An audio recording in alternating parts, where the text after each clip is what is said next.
জুলাই স্মৃতি জাদুঘরের উদ্বোধন, উন্মুক্ত ফ্যাসিস্টের নির্যাতনের চিত্র, ছাত্র জনতার প্রতিরোধের দলিল, গণ অভ্যুত্থানের মহানায়ক জনগণ, বললেন প্রধানমন্ত্রী। ইস্যু তৈরি করে অস্থিতিশীলতা সৃষ্টি না করার আহ্বান। গণতান্ত্রিক জনগণ আশা করে এই জাদুঘর কোনো একটি দল, গোষ্ঠী বা ব্যক্তির একক রাজনৈতিক ভাষ্য প্রতিষ্ঠার স্থান হবে না।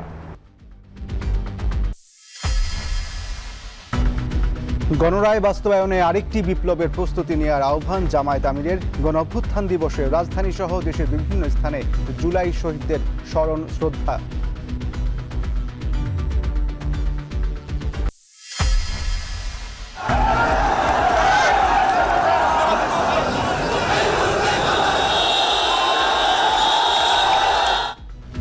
ছাত্র জনতার ৩৬ দিনের রক্তক্ষয়ী আন্দোলনের অবসান ঘটে ফ্যাসিবাদী শাসনের।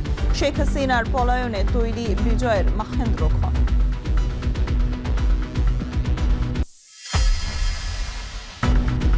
বরিশাল বিশ্ববিদ্যালয়ের ছাত্রদল ছাত্র শিবির সংঘর্ষে আহত ১০, তিতুমিরে উত্তেজনা। ছাত্রাবাস থেকে কয়েকজনকে বের করে দেওয়ার অভিযোগ। জগন্নাথ ও আলিয়া মাদ্রাসায় নিরাপত্তা জোরদার।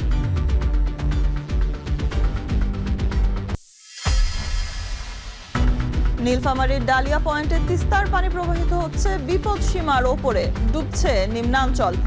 বরগুনায় বিষখালীর ভাঙনে আতঙ্কে তীরবর্তী মানুষ।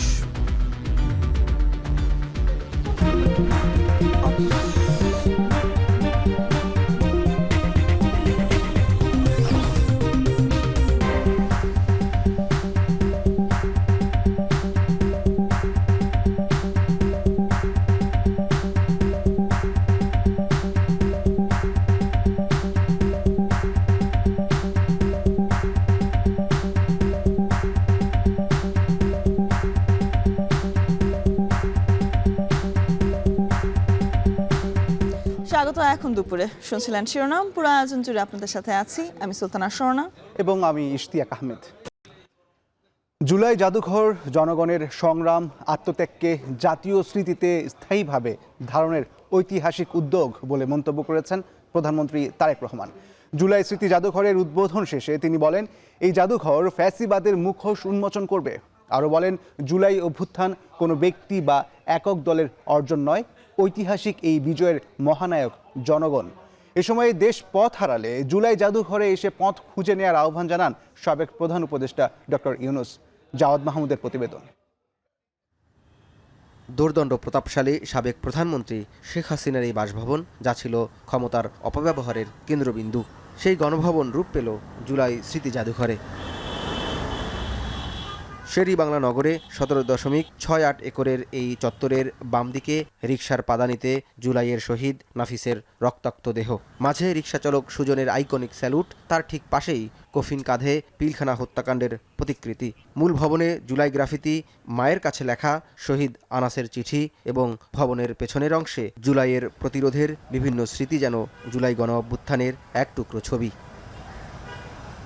অভ্যুত্থানের 2 বছর পূর্তির দিন সকালেই বহুল প্রতীক্ষিত এ জাদুঘরের উদ্বোধন করেন প্রধানমন্ত্রী তারেক রহমান। সাবেক অন্তর্বর্তী সরকার প্রধান ডক্টর মোহাম্মদ ইউনূসকে সাথে নিয়ে প্রধানমন্ত্রীর জাদুঘর ঘুরে দেখা, লাল টেলিফোনে কান পেতে শোনার মুহূর্তগুলো ছিল ফ্যাসিবাদ বিরোধী আন্দোলনে গণতন্ত্রকামী মানুষের আত্মাহুতির বেদনাগাথা।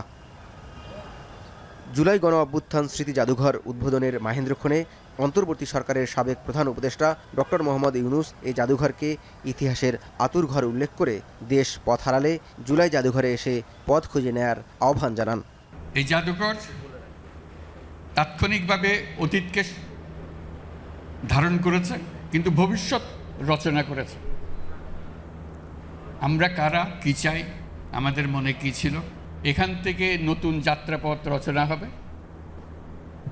আমরা পথ হারিয়ে ফেললে এখানে এসে পথ খুঁজে নেব। আমরা যদি আমাদের চিন্তায় কোনো গাফিলতি আসে, আমরা এখানে তার ঠিকানা বার করব। প্রধানমন্ত্রী তারেক রহমান বলেন, জুলাই জাদুঘর জনগণের সংগ্রাম, আত্মত্যাগ ও গণতান্ত্রিক আকাঙ্ক্ষাকে জাতীয় স্মৃতিতে স্থায়ীভাবে ধারণ করার ঐতিহাসিক উদ্যোগ। এ জাদুঘর ফ্যাসিবাদের মুখোশ উন্মোচন করবে। জুলাই গণ অভ্যুত্থান স্মৃতি জাদুঘর ভবিষ্যতের প্রজন্মের সামনে তাদের পূর্বসূরিদের সাহসী ইতিহাস যেমন তুলে ধরবে, অপরদিকে তাদের সামনে উন্মোচিত হবে বিতাড়িত ফ্যাসিস্টদের মুখোশ। এই স্মৃতি জাদুঘর আমাদের জনগণের সংগ্রাম, আত্মত্যাগ, বেদনা, সাহস ও গণতান্ত্রিক আকাঙ্ক্ষাকে জাতীয় স্মৃতিতে স্থায়ীভাবে ধারণ করার এক ঐতিহাসিক উদ্যোগ। এ সময় প্রধানমন্ত্রী আরও বলেন, জুলাইয়ের মহানায়ক জনগণ। গণ অভ্যুত্থান কারো ব্যক্তি বা একক দলের নয় উল্লেখ করে সরকার প্রধান বলেন, অহেতুক ইস্যু তৈরি করে দেশ অস্থিতিশীল করার অপচেষ্টা চলছে। ফ্যাসিবাদ মুক্ত বাংলাদেশে কেউ কেউ অহেতুক ইস্যু তৈরি করে দেশে অস্থিরতা সৃষ্টির অপচেষ্টা শুরু করেছে। এসব পরিস্থিতি তৈরি করে তারা নিজেদের অজান্তেই পতিত পরাজিত পলাতক স্বৈরাচারের পুনরুত্থানের পথ সুগম করছে কিনা সেটি মনে হয় ভেবে দেখা প্রয়োজন আমাদের। দেশ পুনর্গঠনের মাধ্যমে একটি স্বনির্ভর, সমৃদ্ধ, নিরাপদ গণতান্ত্রিক বাংলাদেশ প্রতিষ্ঠার মাধ্যমে আমরা শহীদদের কাঙ্ক্ষিত বাংলাদেশ গড়তে চাই ইনশাআল্লাহ। উদ্বোধনের দিনে শহীদ পরিবারের সদস্য ও জুলাই যোদ্ধাদের জন্য উন্মুক্ত থাকবে জুলাই স্মৃতি জাদুঘর। সাধারণ মানুষের জন্য উন্মুক্ত হবে বৃহস্পতিবার। জুলাই গণ অভ্যুত্থান স্মৃতি জাদুঘর উদ্বোধনের মধ্য দিয়ে 24 জুলাই আগস্টে ঘটা ছাত্র জনতার উপর নিপীড়ন এবং গণহত্যার স্মৃতি এবং 17 বছর ফ্যাসিবাদ বিরোধী আন্দোলনের স্মৃতিচিহ্ন সম্বলিত এই জাদুঘর উদ্বোধনের মধ্য দিয়ে সাধারণ মানুষের মনে একটি গণতন্ত্রকামী বাংলাদেশের যে স্মৃতি এবং নতুন বাংলাদেশ বিনির্মাণের স্বপ্ন সেটি আরও জাগরুক হবে। জুলাই গণ অভ্যুত্থান স্মৃতি জাদুঘর থেকে জওয়াদ মাহমুদ। এখন দেশে আরেকটি বিপ্লব অনিবার্য দাবি করে সবাইকে প্রস্তুত থাকার আহ্বান জানিয়েছেন জামায়াত ইসলামের আমির এবং বিরোধী দলীয় নেতা ডাক্তার শফিকুর রহমান। সকালে বায়তুল মোকাররমের দক্ষিণ গেটে জামায়াত জোটের সমাবেশে তিনি বলেন, সরকার সংসদে গণভোট অস্বীকার করায় জাতির কাছে প্রতারক হিসেবে চিহ্নিত হয়েছে। কোনো কিছুর বিনিময়ে গণরায় বাস্তবায়নের দাবি থেকে পিছপা হবে না বলেও হুঁশিয়ারি দেন তিনি। আরও জানাচ্ছেন মেহরাব সুমন। জুলাই গণ অভ্যুত্থান দিবসে গণভোটের গণরায় বাস্তবায়নে এবং গণহত্যার বিচারের দাবিতে বায়তুল মোকাররম মসজিদের দক্ষিণ গেটে জামায়াতের নেতৃত্বাধীন বিরোধী জোটের বিক্ষোভ সমাবেশ। 11 দলীয় ঐক্য সমাবেশে জোটের বক্তারা বলেন, নতুন ফ্যাসিবাদ মাথা চাড়া দিয়ে ওঠার আগেই তাদেরকে প্রতিহত করতে হবে।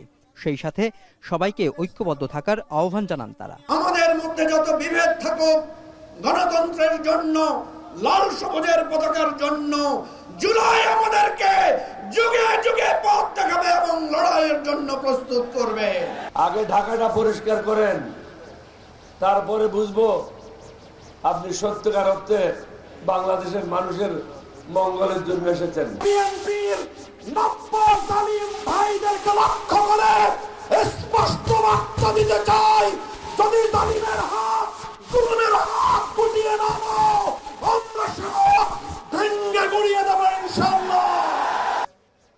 অনুষ্ঠানে জামায়াতের আমির বলেন, ফ্যাসিবাদ নতুন অ্যাপ্রনে ফিরে এসেছে। কোনো কিছুর বিনিময়ে গণভোটের বাস্তবায়নের দাবি থেকে পিছপা হবে না বিরোধী জোট। স্পষ্টভাবে বলতে চাই, যাদের কারণে জাতি নাজাত পেয়েছে তাদেরকে অবশ্যই সম্মান দিতে হবে। যারা জীবন দিয়েছে তাদেরকে রাষ্ট্রীয় খেতাবে ভূষিত করতে হবে। শহীদ পরিবারগুলোকে সম্মানের সাথে পুনর্বাসন করতে হবে। যারা আহত পঙ্গু হয়েছে তাদের সুচিকিৎসা নিশ্চিত করতে হবে, সেটা দেশে হোক কিংবা বিদেশে হোক।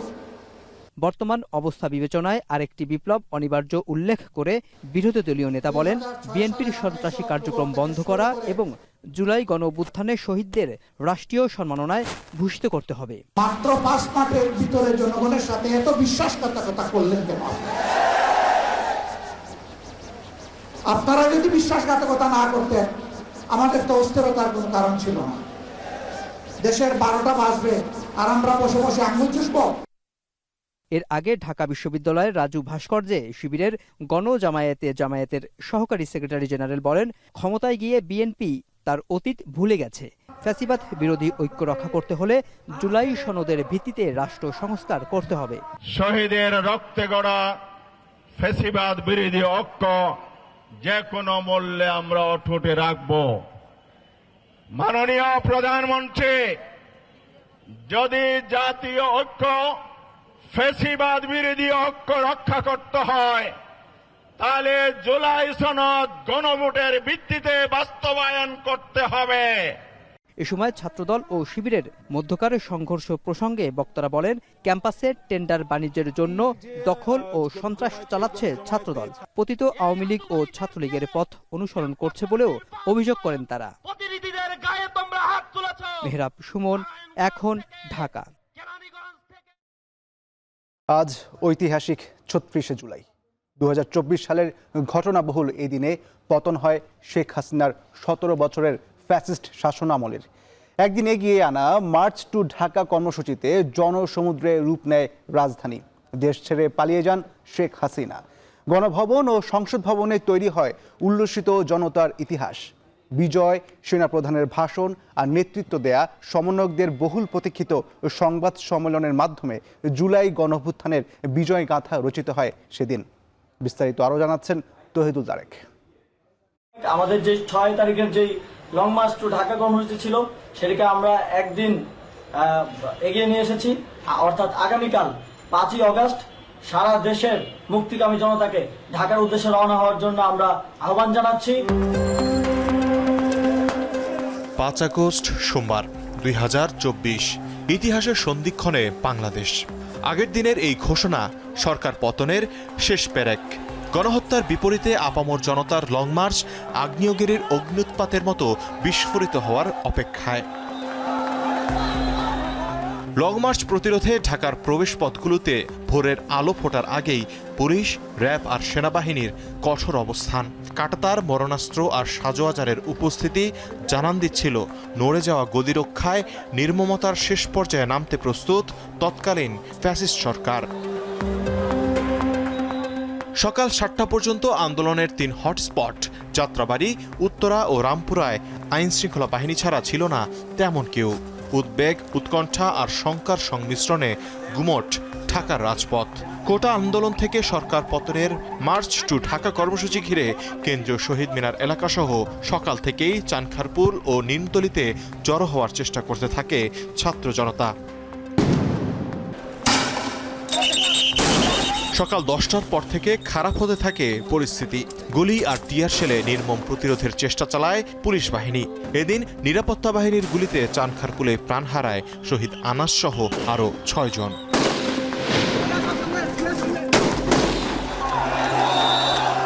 একই সময়ে ভিড় বাড়তে থাকে রামপুরা, উত্তরা আর যাত্রাবাড়ির অলিগলিগুলোতে। ধীরে ধীরে জড়ো হওয়া জনতা মধ্য দুপুরের মধ্যে রূপ নেয় জনসমুদ্রে। কারফিউ ভেঙে নিরাপত্তা বাহিনীর রক্তচক্ষু উপেক্ষা করে সারা দেশ থেকে ঝাঁকে ঝাঁকে রাজধানীতে প্রবেশ করতে থাকে মুক্তিকামী জনতা। জনসমুদ্রের ঢেউতে ভেঙে পড়তে থাকে একের পর এক নিরাপত্তা বেষ্টনী। ইতিহাসের মহাকাব্যের তখন বাকি আর মাত্র কয়েক ঘন্টা।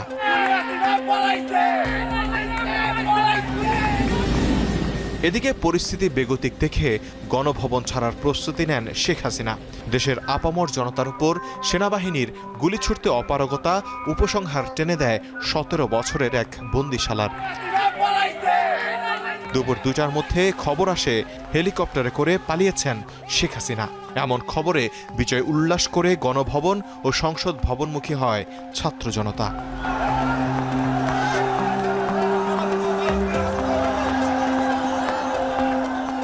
এদিন বিকেল ৪:৩০ কিছু পরে শেখ হাসিনার পদত্যাগের খবর নিশ্চিত করে এবং দেশে একটি অন্তর্বর্তীকালীন সরকার গঠনের ঘোষণা দিয়ে জাতির উদ্দেশ্যে গুরুত্বপূর্ণ ভাষণ দেন সেনাপ্রধান। প্রতিটি হত্যাকাণ্ড ও অন্যায়ের সুষ্ঠু বিচার করার প্রতিশ্রুতি দেন। ইন্টারিম গভর্নমেন্ট আমরা ফর্ম করব এবং ইন্টারিম গভর্নমেন্টের মাধ্যমে এদেশের সমস্ত কার্যকলাপ চলবে। আমরা এখন মহামান্য রাষ্ট্রপতির কাছে যাব। বাংলাদেশের কোনো আন্দোলনে এত ঐতিহাসিক এই দিনের শেষ হয় বৈষম্য বিরোধী ছাত্র আন্দোলনের সমন্বয়কদের বহুল প্রতীক্ষিত জরুরি সংবাদ সম্মেলনের মাধ্যমে। ৫ আগস্ট রাত ৯টার দিকে রাজধানীর তেজগাঁওয়ে এই সংবাদ সম্মেলনটি অনুষ্ঠিত হয়। আগামী ২৪ ঘন্টার মধ্যে একটি অন্তর্বর্তীকালীন জাতীয় সরকারের পূর্ণাঙ্গ রূপরেখা পেশ করা হবে বলে ঘোষণা দেন প্রধান সমন্বয়ক নাহিদ ইসলাম। বাংলাদেশ একটি নতুন রাজনৈতিক বন্দোবস্ত আমাদের করতে হবে। এর ৩ দিন পর ৮ আগস্ট ডক্টর মোহাম্মদ ইউনূসকে প্রধান করে ১৪ জন উপদেষ্টা নিয়ে গঠিত হয় অন্তর্বর্তী সরকার। তৌহিদুল তারেক, এখন, ঢাকা। জুলাই গণ অভ্যুত্থান বদলে দিয়েছিল দেশের রাজনৈতিক বাস্তবতা। সেই ঘটনার দ্বিতীয় বর্ষপূর্তিতে জুলাইয়ের শহীদদের প্রতি শ্রদ্ধা জানাতে রাজধানী জুড়ে আয়োজন পালিত হয়েছে নানা কর্মসূচি।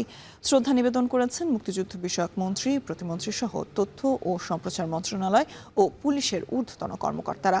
এ সময় রাষ্ট্র সংস্কার ও দেশের ভবিষ্যৎ নিয়ে নানা আকাঙ্ক্ষার কথা জানান সর্বস্তরের মানুষ।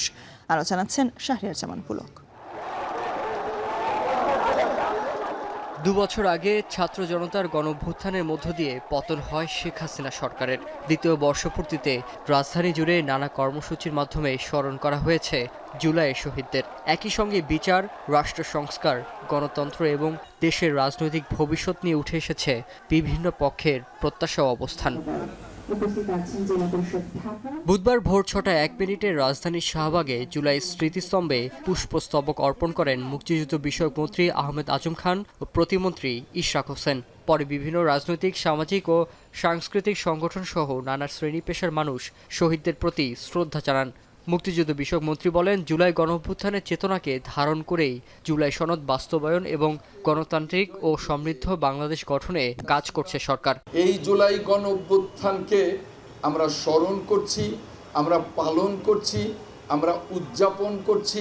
ঠিক তেমনি আমাদের প্রতিশ্রুতি গণতান্ত্রিক দেশপ্রেমিক সরকারের প্রতিশ্রুতি যে এই জুলাই গণঅভ্যুত্থানের চেতনায় আমরা বাংলাদেশটাকে গণতান্ত্রিক সমৃদ্ধ বাংলাদেশ হিসেবে পুনর্নির্মাণ করব। প্রতিমন্ত্রী ইশরাক হোসেন বলেন, সাম্প্রতিক বিশ্ববিদ্যালয় ক্যাম্পাসে অস্থিরতার পেছনে পরাজিত শক্তির সংশ্লিষ্টতা থাকতে পারে। যারা এখন দেশকে অস্থিতিশীল করতে চাচ্ছে তাদের সাথে পতিত স্বৈরাচারের কি কোনো ধরনের যোগসূত্র হয়েছে কিনা, আমরা অবশ্যই সেটিকে মোকাবেলা করে বাংলাদেশকে তার অভীষ্ট লক্ষ্যে পৌঁছানোর জন্য কাজ করে যাব। এদিকে রাজধানীর গ্যালারি হামিদুজ্জামানে ফটো জার্নালিস্ট অ্যাসোসিয়েশন আয়োজিত আলোকচিত্র প্রদর্শনীতে বিএনপির সিনিয়র যুগ্ম মহাসচিব রুহুল কবির রিজভী অভিযোগ করেন, একজন পলাতক আসামিকে রাজনৈতিক কর্মকাণ্ডের সুযোগ দেয়া কোনো গণতান্ত্রিক রাষ্ট্রের আচরণ হতে পারে না। শেখ হাসিনা বলেছিলেন, আমি এমন কিছু দিয়েছি ভারতকে, ভারত চিরদিন মনে রাখবে। সেই চিরদিন ভারত মনে রাখছে এবং রাখছে বলেই আজকে শেখ হাসিনার মতো পলাতক এবং এই বাংলাদেশের শিশু, কিশোর, ছাত্র, শ্রমিকের রক্ত পিপাসু একজন ভয়ঙ্কর জল্লাদকে সেইখানে কথা বলার সুযোগ দিচ্ছে।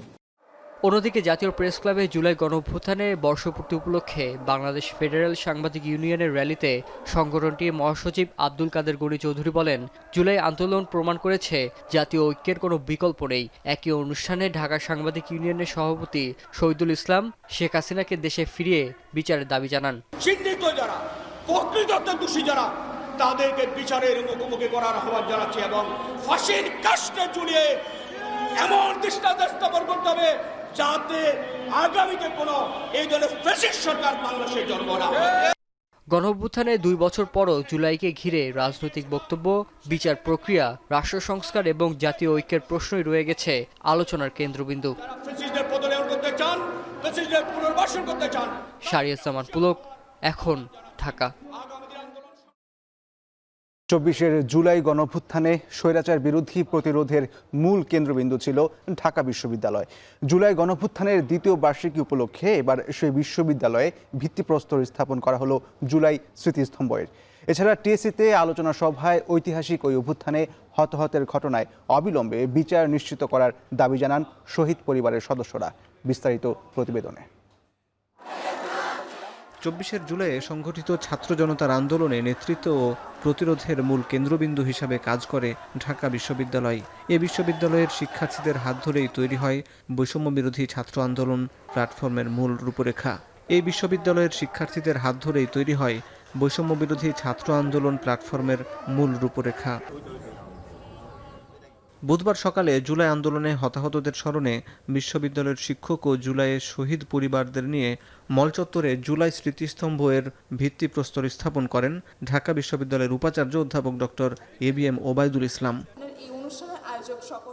পরে টিএসসি মিলনায়তনে জুলাই গণঅভ্যুত্থান দিবস উপলক্ষে আলোচনা সভায় ঐতিহাসিক এ আন্দোলনে অংশগ্রহণকারী শিক্ষার্থীরা তাদের ভয়াবহ স্মৃতি তুলে ধরেন। একটা নতুন বাংলাদেশ গড়ার স্বপ্ন নিয়ে তারা জীবন দিয়েছিল। সেই মানুষগুলোর প্রতি আমরা যখন 2 বছর পরে এসে শ্রদ্ধা জানাই, আমার মতে যেটা হচ্ছে তাদেরকে আমরা সর্বোচ্চ সম্মানটুকু দিতে পারি যদি আমরা তাদের সেই স্বপ্নের বাংলাদেশ গড়ার পথে কাজ করতে পারি। দলীয় লেজুরবৃত্তি ভিত্তিক রাজনীতি বাদ দিয়ে নিরাপদ শিক্ষা ব্যবস্থা তৈরির আহ্বান জানিয়ে সুষ্ঠু নিরপেক্ষ আইনের মাধ্যমে জুলাইয়ের নিহতদের বিচারের দাবি জানান শহীদ পরিবারের স্বজনরা। যেই শিক্ষায় কোনো পরবর্তীতে আর ফ্যাসিস্টে রূপান্তর হতে না দেয়, যেই শিক্ষায় আমার সন্তান যেভাবে জীবন দিয়েছে আর কোনো এরকম আমার মতো আরো ফারহান ফাইজের মতো আরো নিরীহ বাচ্চাকে যেন রাজপথে বা শিক্ষাঙ্গনে জীবন দিতে না হয়। কোনো বিপ্লব, কোনো অভ্যুত্থান কখনোই সংবিধান মেনে হয় না। সুতরাং আমি মনে করব সংবিধানকে সমন্বিত রাখা আর স্বৈরাচারকে প্রশ্রয় দেওয়া একই কথা। আমাদের সন্তানেরা যে সুযোগটা এই জাতির জন্য করে দিয়ে গেছে, আমি মনে করি সংবিধানকে অবশ্যই সংস্কার করতে হবে যেন সমাজে এবং রাষ্ট্রে বৈষম্য দূর হয়। ঢাকা বিশ্ববিদ্যালয়ের উপাচার্য বলেন, বৈষম্যহীন দেশ গড়ার লক্ষ্যে ছাত্ররা যে আন্দোলন করেছিল তা যেন কোনোভাবে বৃথা না যায়। সেই সময়কার দিনগুলো আমরা কখনো ভুলি নাই, ভুলবো না, ভুলতে পারি না। কারণ সেই ফ্যাসিবাদ বাংলাদেশের মাটিতে নিজ দেশের সন্তানদেরকে যেভাবে হত্যা করেছে, নিজ দেশের মানুষকে যেভাবে গুলি করেছে, নির্বিচারে গণহত্যা চালিয়েছে, এটা কোনো মাত্রা আমরা খুঁজে পাই না, এর কোনো ক্ষমা আমরা খুঁজে পাই না। অনুষ্ঠানে জুলাই গণ অভ্যুত্থানে শহীদ পরিবারের 5 জনকে সম্মাননা দেয়া হয়। হাসিব বিল্লাহ, এখন, ঢাকা। এদিকে জুলাই হতাহতদের প্রতি শ্রদ্ধা নিবেদন, দোয়া মাহফিল, আলোচনা, র্যালি সহ নানা আয়োজনে সারা দেশে জুলাই গণ অভ্যুত্থান দিবস পালন করেছে সর্বস্তরের মানুষ। দেশের বিভিন্ন প্রান্ত থেকে সেই উদযাপনের খবর জানিয়েছেন সহকর্মীরা। ভোরের আলো ফোটার সাথে সাথেই দেশের বিভিন্ন স্থানে জুলাই স্মৃতিস্তম্ভে নামে মানুষের ঢল। শ্রদ্ধা আর ভালোবাসায় স্মরণ করেন জুলাই শহীদদের। সহযোদ্ধাদের সাথে নিয়ে স্মৃতিচারণ করেন অগ্নিঝরা সেই দিনগুলোর। চট্টগ্রামের রেল স্টেশন এলাকায় জুলাই স্মৃতিস্তম্ভে পুষ্পস্তবক অর্পণ করেন সর্বস্তরের মানুষ। পরে আলোচনা সভায় জুলাই জাতীয় সনদের আলোকে সংস্কার বাস্তবায়নে সরকার কাজ করছে বলে জানান পার্বত্য ও ভূমি বিষয়ক প্রতিমন্ত্রী মীর মোহাম্মদ হেলাল উদ্দিন। একই অনুষ্ঠানে জুলাই সংশ্লিষ্ট মামলার প্রায় 90% তদন্ত শেষ হয়েছে বলে জানান চট্টগ্রাম মেট্রোপলিটন পুলিশের কমিশনার। এছাড়া দিবসটি উপলক্ষে নগরের 2 নং গেটে সমাবেশ করেছে হেফাজতে ইসলাম। লালদিঘি মাঠে গণভোজের আয়োজন করে এনসিপি। এই মামলাগুলোর তদন্ত কার্য সম্পাদনের ক্ষেত্রে আমরা অতিরিক্ত সতর্কতার অবলম্বন করেছি, যাতে কোনোভাবেই এই মামলাগুলোর তদন্তের ত্রুটি না থাকে। বরিশালে আমতলার মোড়ে জুলাই স্মৃতিস্তম্ভে ফুল দিয়ে শ্রদ্ধা নিবেদন শেষে তথ্য ও সম্প্রচার মন্ত্রী জহির উদ্দিন স্বপন বলেন, শহীদদের মর্যাদা প্রতিষ্ঠায় গণতান্ত্রিক সংস্কৃতি ও সংসদীয় রাজনীতিকে আরও শক্তিশালী করতে হবে। একে একে শ্রদ্ধা নিবেদন করেন বরিশালের বিভাগীয় কমিশনার সহ আরও অনেকে। পরে শিল্পকলা একাডেমিতে আলোচনা সভা ও জুলাই যোদ্ধাদের সংবর্ধনা দেওয়া হয়। গোটা বাংলাদেশ 2 ভাগে বিভক্ত হয়েছে। ফ্যাসিবাদ বনাম গণতন্ত্র, পরাজিত হয়েছে ফ্যাসিবাদ, বিজয়ী হয়েছে গণতান্ত্রিক মানুষ। সিলেটে জেলা প্রশাসন সহ বিভিন্ন সরকারি দপ্তর থেকে জুলাই স্মৃতিস্তম্ভে পুষ্পস্তবক অর্পণ করা হয়। ছিল বিশেষ সংবর্ধনা ও আলোচনা সভা। জুলাই যে মানুষের রক্তক্ষয়ী 1400 মানুষ শহীদ হয়েছে, ইনশাআল্লাহ এটা পরিবর্তন হবে, আমরা আশাবাদী। রাজশাহীতে ম্যারাথন, শোভাযাত্রা ও আলোচনা সভা সহ নানা আয়োজনে পালিত হচ্ছে দিবসটি। জুলাইয়ে শহীদ ও আহত পরিবারের সঙ্গে কোনো ধরনের অন্যায় হলে তার বিরুদ্ধে আইনগত ব্যবস্থা নেওয়ার আশ্বাস দেন ভূমিমন্ত্রী। বগুড়াতেও নানা আয়োজনে পালিত হচ্ছে দিনটি। শহীদদের যে আত্মার মাগফিরাত কামনা করে তাদের যে প্রত্যাশা, তা সুস্পষ্ট আমরা ইনশাআল্লাহ বাস্তবায়ন করব। এদিকে খুলনা ও কুমিল্লায় দিনব্যাপী নানা কর্মসূচিতে পালিত হচ্ছে জুলাই গণ অভ্যুত্থান দিবস। পঞ্চগড়ে শেরেবাংলা পার্কে অবস্থিত জুলাই স্মৃতিস্তম্ভে পুষ্পস্তবক অর্পণ করেন সর্বস্তরের মানুষ। পরে সরকারি অডিটোরিয়ামে শহীদ পরিবার ও জুলাই যোদ্ধাদের সংবর্ধনা এবং আলোচনা সভা অনুষ্ঠিত হয়। প্রায় 2000-এর অধিক শহীদ এবং 30,000-এর মতো ছাত্র জনতা সেই আহতের মধ্য দিয়ে এই আজকের এই 5ই আগস্ট আমরা গণতন্ত্রকে ফিরিয়ে নিয়ে আসলাম। এছাড়া দিনাজপুর, পটুয়াখালী, নওগাঁ, নাটোর সহ দেশের বিভিন্ন জেলায় নানা কর্মসূচির মধ্য দিয়ে পালিত হচ্ছে জুলাই গণ অভ্যুত্থান দিবস। আফনান অপসরা, এখন। বরিশাল বিশ্ববিদ্যালয়ে ছাত্রদল ও ইসলামী ছাত্র শিবিরের নেতাকর্মীদের মধ্যে সংঘর্ষের ঘটনা ঘটেছে। ঘটনায় উভয় পক্ষের অন্তত 8 থেকে 10 জন নেতাকর্মী আহত হয়েছেন। সকালে ইসলামী ছাত্র শিবির বরিশাল বিশ্ববিদ্যালয় শাখা জুলাই গণঅভ্যুত্থানের দ্বিতীয় বর্ষপূর্তি উপলক্ষে গণভোটের রায় ও জুলাই সনদের পূর্ণাঙ্গ বাস্তবায়ন এবং গণহত্যার বিচার দাবিতে বিক্ষোভ মিছিল বের করে। মিছিলটি বিশ্ববিদ্যালয়ের গ্রাউন্ড ফ্লোর থেকে প্রধান সড়ক অতিক্রম করে সকাল 9:45 দিকে বিশ্ববিদ্যালয়ের সম্মুখস্থ মহাসড়কে পৌঁছায়। এ সময় বরিশাল বিশ্ববিদ্যালয় ছাত্রদলের নেতাকর্মীরা মিছিলে বহিরাগত প্রবেশের অভিযোগ তুলে কর্মসূচিতে বাধা দিলে উভয় পক্ষের মধ্যে বাকবিতণ্ডা শুরু হয়। এক পর্যায়ে তা সংঘর্ষের রূপ নেয়। সংঘর্ষে উভয় পক্ষের আনুমানিক 8 থেকে 10 জন আহত হন। এই ঘটনায় কিছু সময়ের জন্য মহাসড়কে যান চলাচল ব্যাহত হয়।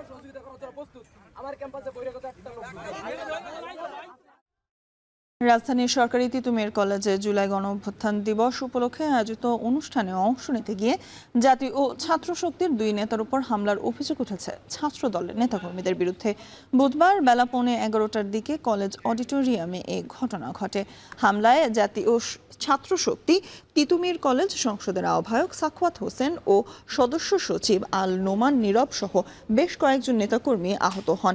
জাতীয় ছাত্র শক্তির দাবি, জুলাই গণ অভ্যুত্থান দিবস উপলক্ষে কলেজ কর্তৃপক্ষের আয়োজিত অনুষ্ঠানে সংগঠনটির তিতুমির কলেজ সংসদের নেতারা উপস্থিত হলে ছাত্রদলের নেতাকর্মীরা তাদের উপর অতর্কিত হামলা চালান। এরপর ছাত্র শক্তির নেতাকর্মীদের মারধর করে ক্যাম্পাস থেকে বের করে দেওয়া হয়। পরে আহতদের উদ্ধার করে চিকিৎসার জন্য ঢাকা মেডিকেল কলেজে হাসপাতালে পাঠানো হয়।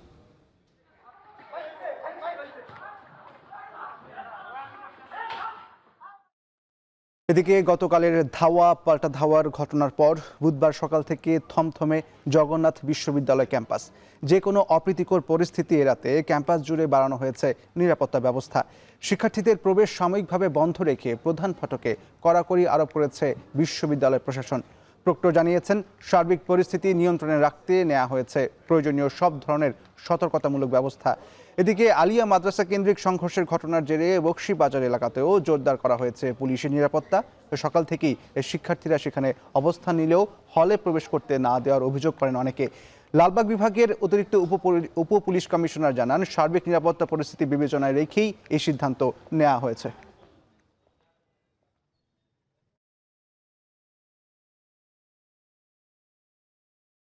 বকশীবাজার এবং সংশ্লিষ্ট এলাকায় আইনশৃঙ্খলা পরিস্থিতি স্বাভাবিক রাখার জন্য সকাল থেকে আমাদের সতর্ক উপস্থিতি রয়েছে। যে কোনো ধরনের বিশৃঙ্খলা এড়াতে আমাদের তৎপরতা অব্যাহত রয়েছে এবং কেউ যদি ইচ্ছাকৃতভাবে অথবা পরিকল্পিতভাবে আইনশৃঙ্খলা পরিস্থিতি অবনতি করার চেষ্টা করে তবে সেটা আমরা আইনানুগভাবে মোকাবিলা করি। ছুটির দিনেও সিএনজি, অটোরিকশা কিংবা ব্যক্তিগত গাড়ির দীর্ঘ লাইন রাজধানীর ফিলিং স্টেশনগুলোতে। ঘন্টার পর ঘন্টা অপেক্ষা করেও পর্যাপ্ত গ্যাস মিলছে না গ্রাহকদের। এদিকে কাঙ্ক্ষিত গ্যাস সরবরাহ না করতে পেরে খোদ রাজধানীতেই বন্ধ হয়ে গেছে বেশ কয়েকটি ফিলিং স্টেশন। ক্ষুব্ধ গ্রাহকদের দাবি, দ্রুত গ্যাস সংকট সমাধানের পথ খুঁজে বের করার। গ্যাসের চাপ কম থাকায় সরবরাহ ব্যাহত হচ্ছে বলে জানিয়েছেন ফিলিং স্টেশন কর্তৃপক্ষ। আরও জানাচ্ছেন জাবেদ আব্দুল্লাহ। গ্যাস সংকট যে ঘনীভূত হয়ে তীব্র আকার ধারণ করেছে, এই চিত্র তারই প্রতিচ্ছবি। সিএনজি, ব্যক্তিগত গাড়ির চালকেরা এক বুক আশা নিয়ে আসলেও গ্যাস না পেয়ে ফিরে যাচ্ছেন হতাশ হয়ে। পাম্পগুলোতে গ্যাস না থাকায় ঢিলেঢালা ভাব শ্রমিকদের। অলস পড়ে রয়েছে ডিসপেন্সার, গ্যাস কম্প্রেসার, নজেল। এমন পরিস্থিতিতে সবচেয়ে বেশি বিপাকে খেটে খাওয়া সিএনজির চালকেরা জানান, 2 থেকে 3 ঘন্টা অপেক্ষার পর 100 থেকে 120 টাকার গ্যাস পাচ্ছেন তারা, যা অপর্যাপ্ত। দিনের বেশিরভাগ সময় লাইনে দাঁড়াতে গিয়ে কমেছে আয় রোজগারও। জমা তুলতে কষ্ট হয়, বুঝলেন না, রাস্তাঘাটে আবার নাই, গ্যাস নেই, সব পাম্পই তো বন্ধ। একবার এসে গেলাম, হয়তো 500-700 টাকা মারছি, গ্যাস শেষ, আবার ঘুরে আসতে হয় পাম্পে। চলমান গ্যাস সরবরাহ সংকটের প্রভাবে চাহিদা মতো গ্যাস না মেলায় ক্ষোভ রয়েছে সাধারণ মানুষের মধ্যেও। গ্যাসের সংকট সর্বদিকে, জ্বালানিতে পাক করাতে সমস্যা হইতেছে এবং গাড়িতে নেওয়ার জন্য সমস্যা হইতেছে। অনেকক্ষণ অপেক্ষা করতে হয়, ঠিক আছে, তারপর অনেক কষ্ট সাধ্যের পরে কিছু মিলে এখনো পরিপূর্ণ গ্যাস পাওয়া যাচ্ছে না। ফিলিং স্টেশনের কর্মীরা বলছেন, স্বাভাবিক সময়ের চেয়ে গ্যাসের চাপ কম, তাই কমেছে বিক্রি, পড়েছেন আর্থিক ক্ষতির মুখে। তো গ্যাস না থাকলে আমাদের তো কোনো গতি নাই। তো গ্যাস যদি থাকে আমরা অ্যাক্টিভভাবে থাকবো, কিন্তু গ্যাস নাই, সবাই সবার মতন আছে। আজকে গাড়ি কম কিন্তু লাইনে গ্যাস নাই, যা আছে তা সকাল থেকে 2বার বন্ধ করছি, 2বার বন্ধ করে চালাইতেছি, অল্প অল্প গ্যাস ঢোকে। আর নিতে পারে নেয়, আর না নিতে পারলে এদের গাড়ি বন্ধ হয়ে থাকে। আর আমাদেরও ব্যবসা বাণিজ্য বেশি ভালো না। কেন ভালো না? গ্যাস না থাকলে তো আমাদের সব বন্ধ থাকে। গেল 21 জুলাই মহেশখালীতে ভাসমান এলএনজি টার্মিনালে অগ্নিকাণ্ডের পরের দিন থেকে অর্ধেকে নেমেছে সরবরাহ। জাবেদ আব্দুল্লাহ, এখন, ঢাকা। আজ সন্ধ্যা থেকে মহেশখালী এলএনজি টার্মিনাল হতে 200 থেকে 250 মিলিয়ন ঘনফুট গ্যাস সরবরাহ বাড়বে বলে জানিয়েছেন কর্ণফুলী গ্যাস ডিস্ট্রিবিউশনের এমডি প্রকৌশলী মোহাম্মদ সালাউদ্দিন। আগামী 2-1 দিনের মধ্যে সরবরাহ পুরোপুরি চালুর কথাও জানান তিনি। সকালে জুলাই গণঅভ্যুত্থান দিবসে পুষ্পস্তবক অর্পণ শেষে সাংবাদিকদের প্রশ্নের জবাবে তিনি একথা বলেন। আমরা এখন দিতে পারতেছি প্রায় 200+ এরকম আমরা এখন সরবরাহ করছি। আমরা নর্মালি আমরা 260 বা 270 এরকম 260-এর মধ্যে আমাদের নর্মালি থাকে, আর এখন আমরা হয়তো 200-র কাছাকাছি আমরা দিচ্ছি আর কি। তিস্তার পানি বৃদ্ধি পেয়ে নিম্নাঞ্চল প্লাবিত হওয়ায় বিপাকে পড়েছেন নদীর পাড়ের হাজারো মানুষ। বুধবার সকালে বিপদসীমার 13 সেন্টিমিটার উপর দিয়ে প্রভাবিত হলেও বেলা বাড়ার সাথে সাথে কমতে শুরু করেছে পানি। তবে ভোগান্তি কমেনি মানুষের। অনিশ্চিত হয়ে পড়েছে যাতায়াত, চিকিৎসা ব্যবস্থা ও শিক্ষার্থীদের ভবিষ্যৎ। ভাঙনের হাত থেকে রক্ষা পেতে তিস্তা মহাপরিকল্পনা বাস্তবায়নের আগে ডান তীরে নদী সুরক্ষা বাঁধ নির্মাণের দাবি ভুক্তভোগীদের। আরও জানাচ্ছেন আমিরুল বাপ্পি। ছোটখাতা উত্তরপাড়া সরকারি প্রাথমিক বিদ্যালয়ের প্রধান শিক্ষক জিয়াউল ইসলাম জিয়ার দাঁড়িয়ে থাকা দেখলেই বোঝা যায় তিস্তাপাড়ের শিক্ষা ব্যবস্থা কতটা অসহায়। তিস্তার উপচে যাওয়া পানিতে তলিয়ে গেছে বিদ্যালয়ের রাস্তা। কোমর সমান পানিতেই শিক্ষকরা আসছেন বিদ্যালয়ে, তবে শিক্ষার্থীর ভবিষ্যৎ অনিশ্চয়তায়। বর্ষা মাস থেকে শুরু হয়, তখন থেকে আমাদের এই রাস্তার মধ্যে এরকম হাঁটুর উপরে পানি সবসময়ই থাকে। হয়তো 2-4 দিন একটু শুকনো হয়, তার আবার এরকম। বিদ্যালয়ে আসতে স্কুলগামী ছাত্রছাত্রীরা আসতে পারে না, অনেক কষ্ট করে আসতে হয়। আমরা শিক্ষক শিক্ষিকাও অনেক কষ্ট করে এই বিদ্যালয়ে আসি। নদীতে পানি বাড়লেই শুরু হয় তিস্তাপাড়ের মানুষের পানিবন্দী জীবন। রান্নাবান্না থেকে শুরু করে সমস্যা হয় গবাদি পশু পালনেও। ত্রাণ নয়, দীর্ঘদিন ধরে একটি স্থায়ী বাঁধের দাবি এই অঞ্চলের মানুষের। আমরা বন্যায় আজকে 30-40 বছর হাতে বন্যায় ডুবিয়ে আসি। আমাদের খাওয়া খাদ্য খুব কষ্ট, অনেক বিবরণে আমরা মরতাছি। তোমরা তো কেউ আমাকে ফিরি দেখেন না। বাচ্চা কাচ্চাইলা স্কুল মাদ্রাসা যাইতে পারে না, প্রতি বছরে বাড়িঘর ডুবি যায়, চুলে চৌকা সব ভাত পাক করে খাইতে খুব অসুবিধা হয়। প্রতি বছরের এই ভোগান্তি থেকে পরিত্রাণ পেতে তিস্তার বন্যা ও ভাঙন রক্ষাবাদ নির্মাণের দাবি তিস্তা বাঁচাও আন্দোলন কমিটির এই সদস্যের। 1 বছরের বন্যা আমরা 3 বছরে ক্ষতি করে যায়, 3 বছর আমরা রিকভার করতে সময় যায়। শুধু বন্যায় যে ক্ষতি করে তা তো না, বন্যার পরে যে ভাঙনের কবলে পড়তে হয় সেটা তো অকল্পনীয়। সেই ভাঙনের কারণে কি করতে হয়, আমাদের সর্বশান্ত হারিয়ে, বসতবাড়ি হারিয়ে মানবতা জীবনযাপন করতে হয়। পাহাড়ি ঢলে নয়, এবার স্থানীয় বৃষ্টিপাতের কারণেই পানি বৃদ্ধি পেয়েছে তিস্তায়। তবে যে কোনো পরিস্থিতি মোকাবেলায় প্রস্তুত পানি উন্নয়ন বোর্ড। আমিরুল বাপ্পি, এখন, নীলফামারী। জুলাই গণ অভ্যুত্থান দিবস উপলক্ষে জুলাই শহীদ পরিবার ও জুলাই যোদ্ধাদের সংবর্ধনা ও আলোচনা সভায় কথা বলছেন ভারপ্রাপ্ত রাষ্ট্রপতি হাফিজ উদ্দিন আহমদ বীর বিক্রম। সরাসরি যোগ দিবস সেখানে। ঐক্যের কোনো বহিঃ প্রকাশ দেখাতে পারলাম না, ভুল তো মানুষ করেই। নিশ্চয়ই এখানে ডকুমেন্টারিতে অনেক ভুল আছে। প্রথম ভুল আমি দেখেছি, সেখানে তো আবু সাইদের ছবিই নাই। আবু সাইদ এই বিপ্লবের প্রতিচ্ছবি, প্রতীক। তার ছবি না থাকলে এটা কোনো ডকুমেন্টারি হলো না। সেখানে আরো নাই দেশনেত্রী বেগম খালেদা জিয়ার ছবিও তো নাই। সুতরাং কিছু ভুল হয়েছে এবং এই ভুল মাননীয় মন্ত্রী জোর হাতে স্বীকার করেছেন, ক্ষমা চেয়েছেন, বারংবার ক্ষমা চেয়েছেন।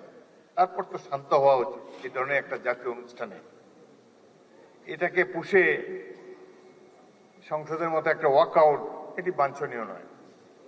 আমি লক্ষ্য করেছি মাননীয় সংসদ সদস্য আক্তার, তিনি তার অনুসারীদেরকে প্রশমিত করার চেষ্টা করেছেন, কিন্তু বাংলাদেশের নেতাকে তো মানে না সহজে অনুসারীরা।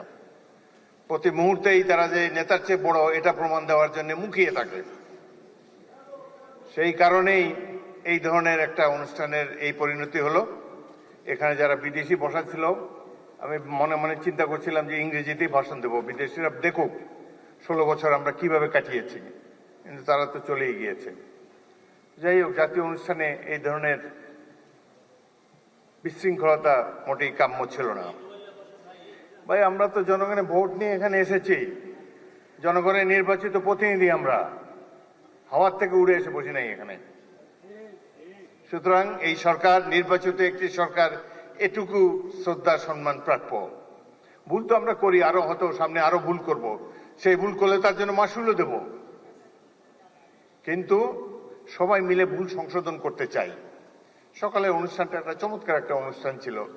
প্রফেসর ইউনূস নিচে বসেছিলেন, তাকে মাননীয় প্রধানমন্ত্রী ডেকে এনে সম্মান দেখিয়ে তার পাশে বসিয়েছেন, স্টেজে উঠিয়েছেন। এটাই তো আমরা কামনা করি। সবাইকে আমরা সম্মান করতে চাই, কাউকে অপমান করার চেষ্টা চাই না। এখানে বক্তব্য দেওয়ার সময় কেউ বুয়া বুয়া বলে চিৎকার করে, রাষ্ট্রীয় অনুষ্ঠানে কি এগুলো মানায়? কবে আমরা শিখব? যাই হোক, অত্যন্ত দুঃখজনক। আমি আরো বেদনার্থ হয়েছি, অভিভূত হয়েছি।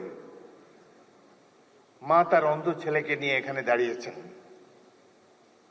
তার ছেলেটি চোখ হারিয়েছে গণতন্ত্র পুনরুদ্ধারের জন্য, আইনের শাসন কায়েম করার জন্য।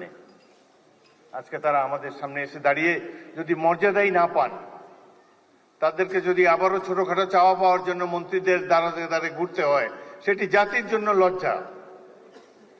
আমি আপনাদেরকে আশ্বস্ত করতে চাই, এখানে দুজন মন্ত্রী, নিচে জুনায়েদ সাকিব মাননীয় মন্ত্রী চমৎকার বক্তব্য দিয়েছেন। এই সরকার তো আপনাদের নির্বাচিত সরকার, আমরা ভুল করলে আমাদেরকে শুধরিয়ে দিবেন। আমরা তো আর আওয়ামী লীগ হতে পারবো না, হতেও চাই না। আওয়ামী লীগে দেখেন, তাদের কোনো অনুশোচনা নাই।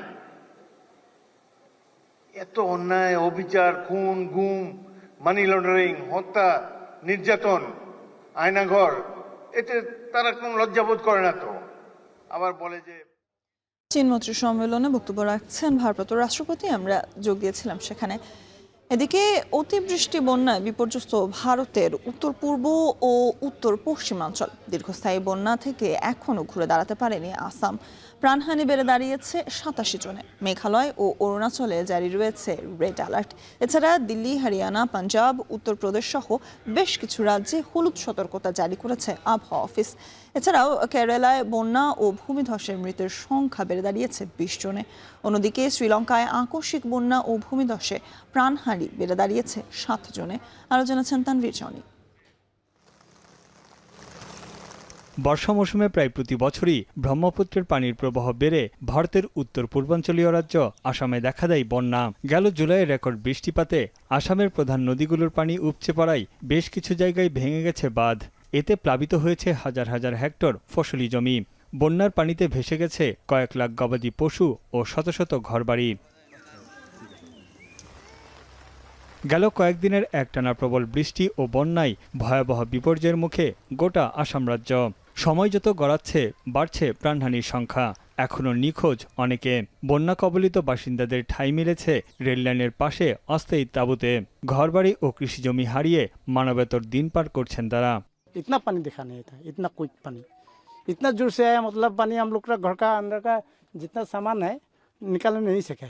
अभी 2 हफ्ता हो गया, दो हफ्ता और 2-3 दिन का, तो 3 हफ्ता लग जाएगा। इसलिए वो सूखा भी नहीं है, घर का मिट्टी भी पूरा गड्ढा हो गया है। আসামে বন্যার ক্ষয়ক্ষতি মূল্যায়নে 6 সদস্যের একটি আন্তঃমন্ত্রণালয় কমিটি গঠন করা হয়েছে। এছাড়া ত্রাণ, পুনরুদ্ধার ও পুনর্গঠনে প্রয়োজনীয় সব ধরনের সহায়তার জন্য স্থানীয় প্রশাসনকে নির্দেশ দিয়েছেন প্রধানমন্ত্রী নরেন্দ্র মোদী। এরই মধ্যে রাজ্যের বন্যা কবলিত এলাকা পরিদর্শন করে ক্ষতিগ্রস্তদের সঙ্গে কথা বলেন মুখ্যমন্ত্রী হিমন্ত বিশ্ব শর্মা। कैसे कुछ हम लोग मदद कर सकता हूँ, साथ में कैसे ये समस्या को हल भी कर सकता हूँ, मैंने खुद देखा। और जो भी कुछ स्टेट गवर्नमेंट से, सेंट्रल गवर्नमेंट से होगा हम लोग करेगा। ভারতের উত্তর পূর্বাঞ্চলে প্রবল বৃষ্টির আশঙ্কায় মেঘালয়, সিকিম ও অরুণাচল প্রদেশেও রেড অ্যালার্ট জারি করেছে দেশটির আবহাওয়া দপ্তর। এছাড়াও বিহার, মণিপুর, মিজোরাম ও ত্রিপুরায় ভারী থেকে অতি ভারী বৃষ্টির সম্ভাবনায় জারি রয়েছে অরেঞ্জ অ্যালার্ট। এতে বন্যা, ভূমিধস ও জনজীবন ব্যাহত হওয়ার আশঙ্কা তৈরি হয়েছে। এদিকে দিল্লি, হরিয়ানা, পাঞ্জাব, উত্তরপ্রদেশ উত্তরাখণ্ড, জম্মু কাশ্মীর, মহারাষ্ট্র সহ কয়েকটি রাজ্যে ইয়েলো অ্যালার্ট জারি রয়েছে। অন্যদিকে আগস্টের শুরু থেকে টানা প্রবল বৃষ্টিতে বিপর্যয়ের মুখে ভারতের দক্ষিণ পশ্চিমাঞ্চলীয় রাজ্য কেরালা। পাহাড়ি অঞ্চলে ব্যাপক ভূমিধসে প্রাণ হারিয়েছেন বহু মানুষ, এখনও নিখোঁজ অনেকে। আকস্মিক বন্যায় তলিয়ে গেছে রাস্তাঘাট, ঘরবাড়ি ও বিভিন্ন স্থাপনা। ক্ষতিগ্রস্ত হয়েছে অর্ধশতাধিক ঘরবাড়ি। নিরাপদ আশ্রয়ে সরিয়ে নেওয়া হয়েছে 11,000-এর বেশি বাসিন্দাকে। শুধু ভারত নয়, গেল 2 দিনের ভারী বৃষ্টিতে সৃষ্ট আকস্মিক বন্যা ও ভূমিধসে প্রতিবেশী শ্রীলঙ্কায় প্রাণহানি বেড়ে দাঁড়িয়েছে 7 জনে। দেশটির মধ্যাঞ্চলের পার্বত্য এলাকায় ব্যাপক ক্ষয়ক্ষতি হয়েছে। পরিস্থিতি অবনতি হয় বন্ধ করে দেওয়া হয়েছে ওই অঞ্চলের সব শিক্ষা প্রতিষ্ঠান। বৃষ্টি ও বন্যায় ক্ষতিগ্রস্ত হয়েছে 130টি বাড়ি। নিরাপদ স্থানে সরিয়ে নেওয়া হয়েছে 3,500 বাসিন্দাকে। এদিকে জাপানের দক্ষিণাঞ্চলের দিকে ধেয়ে আসছে 4 মাত্রার শক্তিশালী টাইফুন ডলফিন। ঘন্টায় প্রায় 20 কিলোমিটার গতিতে ওকিনাওয়া এবং আমামি দ্বীপপুঞ্জের দিকে অগ্রসর হচ্ছে। এর প্রভাবে এরই মধ্যে উপকূলীয় অঞ্চলে প্রবল বৃষ্টিপাত শুরু হয়েছে। বাসিন্দাদের সতর্ক অবস্থানে থাকার নির্দেশ দিয়েছে স্থানীয় কর্তৃপক্ষ। তানভীর জনি, এখন বিশ্ব। জানাবো খেলার খবর। বিশ্বব্যাপী ব্যাপক সমালোচনার মুখে ফিফার জরুরি বৈঠক ডেকেছেন সভাপতি জিয়ান্নি ইনফান্তিনো। সাম্প্রতিক জটিলতা অবসানে মরক্কোর রাবাতে বৈঠকে বসতে যাচ্ছে ফিফা এক্সিকিউটিভ কমিটি। গুঞ্জন আছে নিজের উপর আস্থা ফেরাতেই সংস্থার শীর্ষ ব্যক্তিত্বদের বৈঠকে ডেকেছেন ইনফান্তিনো। জুবাইর আহমেদের প্রতিবেদন। বিশ্বকাপের অংশীদারিত্ব বেসরকারি প্রতিষ্ঠানের মাধ্যমে বাণিজ্যিকভাবে বিক্রয়ের পরিকল্পনা করার পর থেকেই সমালোচনার মাঝে ফিফা সভাপতি ইনফান্তিনো। জুরিখের সদর দপ্তরে নিজের আশপাশের মানুষদের কাছেই আস্থা হারিয়েছেন তিনি। ফিফার গ্লোবাল ডেভেলপমেন্ট প্রধান আর্সেন ওয়েঙ্গার এবং 2 সেক্রেটারি জেনারেল মাতিয়াস গ্রাফস্ট্রম এবং প্রিন্স আলী সরাসরি সমালোচনা করেছেন তার এই বাণিজ্যিক পরিকল্পনার। এমনকি বাণিজ্যিক মডেলের কারণে একাধিক মহাদেশের সংস্থা অনাস্থা জানিয়েছে ফিফা প্রধানকে নিয়ে। এমন অবস্থায় মরক্কোর রাবাতে বুধবার ফিফার বৈঠক ডেকেছেন ইনফান্তিনো। গেল 1 সপ্তাহ ধরেই রাবাতে অবস্থান করছিলেন ফিফা সভাপতি। জরুরি এই বৈঠকে ইনফান্তিনো নিজের সিদ্ধান্ত এবং সংকট নিয়ে আলোচনা করতে চান বলে উল্লেখ করেছে বৈশ্বিক গণমাধ্যমগুলো। অবশ্য এই বৈঠক শুধুই সংকট নিরসনের জন্য নাও হতে পারে। আগামী বছরের নির্বাচনের আগে নিজের নড়বড়ে অবস্থা ঠিক করতেই ফিফা সভাপতির এমন তোড়জোড় বলেও ধারণা করা হচ্ছে। আবার ইনফান্তিনোকে ফিফা সভাপতির চেয়ারে দেখা যাবে কিনা তা নিয়েও আলোচনা হতে পারে। এক্সিকিউটিভ কমিটির অনাস্থা থাকলে সভাপতির পদ থেকে সরে যেতে বাধ্য হবেন ইনফান্তিনো। তবে এসবের বাইরেও আলোচনা হতে পারে 64 দলের বিশ্বকাপ এবং অন্যান্য বৈশ্বিক আসরের পরিকল্পনা নিয়ে। ফিফাকে নিয়ে গেল 2 সপ্তাহের নাটকীয়তা শেষের সম্ভাবনাও থাকছে এই আলোচনায়। জুবাইর আহমেদ, এখন। শৈশবের ক্লাব লেস্টার সিটি ছেড়ে আজারবাইজানে পাড়ি জমালেন বাংলাদেশের তারকা হামজা চৌধুরী। দেশের শীর্ষস্থানীয় ক্লাব সাবাহ FA কে তে নাম লিখিয়েছেন এই মিডফিল্ডার। ইংলিশ ফুটবলের চাকচিক্য আর লাইমলাইট থেকে মাত্র 28 বছর বয়সেই বিদায় বলতে হচ্ছে তাকে। আজারবাইজানের গণমাধ্যম নিশ্চিত করেছে হামজার দলবদলের খবর। আর জানাচ্ছেন জুবাইর আহমেদ। কথা হচ্ছিল একাধিক ক্লাবের সাথেই। বার্মিংহাম সিটি এবং শেফিল্ড ইউনাইটেডের রাডারেও ছিলেন। তবে হামজা চৌধুরী ছাড়লেন ইংল্যান্ড। পূর্ব ইউরোপের আজারবাইজানে নিজের পরের গন্তব্য ঠিক করেছেন বাংলাদেশি এই মিডফিল্ডার। আজারবাইজান লিগের বর্তমান চ্যাম্পিয়ন সাবাহ FK এর জার্সিতে দেখা যেতে পারে বাংলাদেশের নাম্বার 8 কে। ক্যারিয়ারের উড়ন্ত বয়সে যেন ভিন্ন এক স্ক্রিপ্ট লেখার চেষ্টায় হামজা।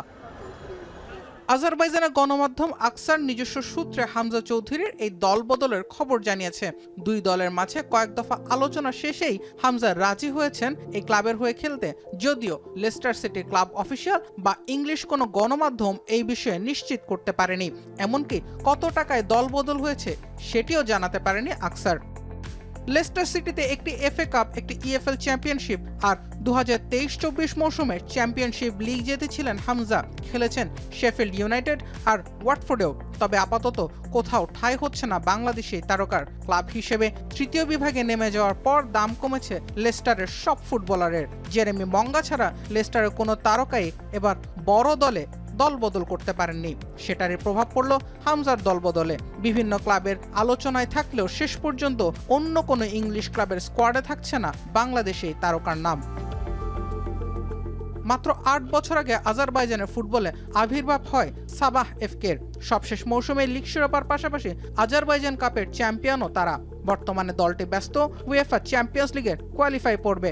সবকিছু ঠিক থাকলে সাবাহকে দেখা যেতে পারে চ্যাম্পিয়ন্স লিগে, সেই সঙ্গে হামজাকেও দেখা যাবে ইউরোপিয়ান ফুটবলের সর্বোচ্চ স্তরে। জুবায়ের আহমেদ, এখন। এর মধ্যে দেশ শেষ করছে এখন দুপুর। সাথে থাকার জন্য ধন্যবাদ সবাইকে।